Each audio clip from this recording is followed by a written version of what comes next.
one of the most foundational skills for piano players to master.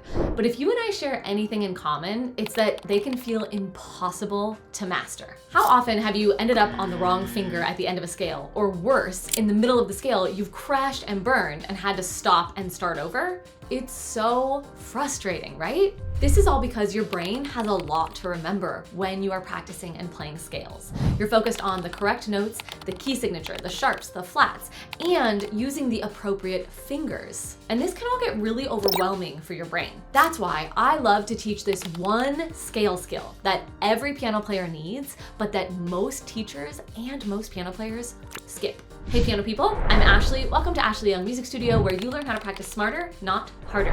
Let's dive in. Now, this one scale skill that we're going to talk about in today's video is going to help you master consistent fingering, which is essential for scales and where most piano players go wrong. Without consistent fingering, you're just making it up as you go. And your brain can't build muscle memory if you're making it up as you go. You have to be consistent. So, what is this one scale skill that every piano player needs? It's practicing scales in contrary motion.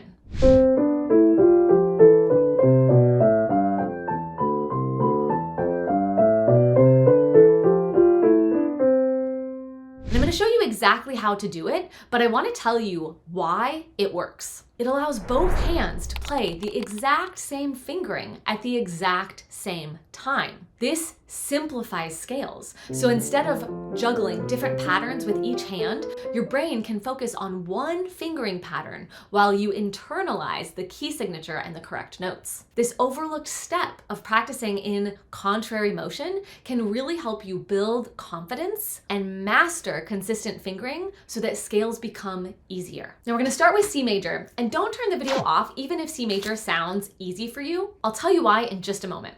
But first, if you are serious about transforming the way that you practice and sound at the piano, don't miss the free 4-day event, Piano Practice Lab. It's coming up in January, and this is a chance for you and me to hang out in Zoom and for you to learn how to design a weekly practice routine that accelerates your trajectory to confident musical expression. You get 4 free days of classes, free replays, and a bunch of other freebies as well, all designed to help you transform the way you practice and sound. The spots are almost already full, so make sure that you grab the link in the description and reserve your free seat today. Okay, so we're going to start with C major. And this is because one of the biggest mistakes that I see with piano players is that they don't put in the time and the care to truly master scale fingering. And they just jump on really quickly to more complicated scales way too soon, and it causes a lot of issues down the road. So even if you think C major feels easy, it would be worth watching and giving this a try to ensure that you know your scales as well as you think you do. So let's get started. We're going to start with C major, and we're going to start with both thumbs on C. And when we play in contrary motion, it means that the hands are going away from each other and then back towards each other. So they're going in the opposite direction. We're going to focus on consistent fingering because that's the whole point. And I actually recommend that you say the fingering out loud because that's going to help you commit the fingering pattern to your memory. So let's try it. You can follow along with me if you're at your piano. We're going to go nice and slow. 1, 2, 3.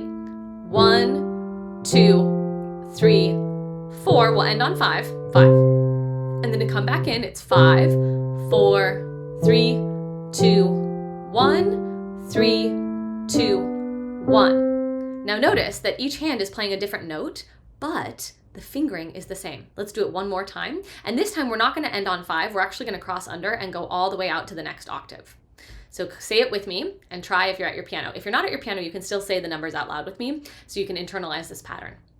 1, 2, 3, 1, 2, 3, 4, 1, 2, 3, 1, 2, 3, 4, 5, 4, 3, 2, 1, 3, 2, 1, 4, 3, 2, 1, 3, 2, 1. Now this approach bridges the gap between practicing scales with one hand and practicing your scales together in parallel motion. This makes your practice so much more efficient and effective. And if you've already found something helpful in this video, don't forget to give it a thumbs up, subscribe to the channel because I release helpful videos like this every single week, and share the link to this video with another piano player who could benefit from it.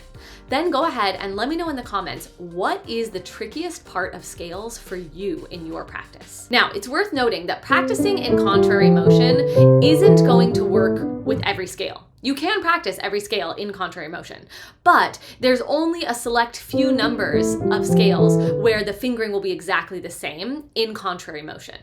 For example, B flat major has a different pattern of crossovers and unders, so contrary motion isn't really helpful for the point of this video, which is to help you master that consistent fingering.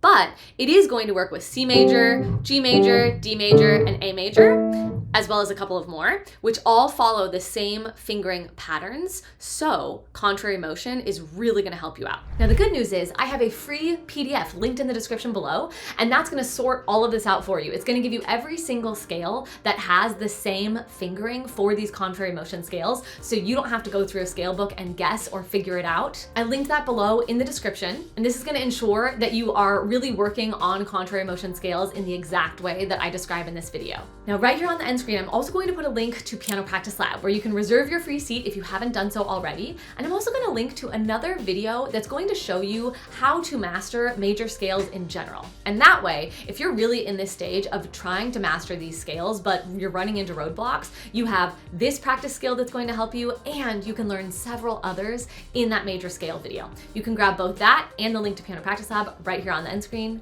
Happy practicing.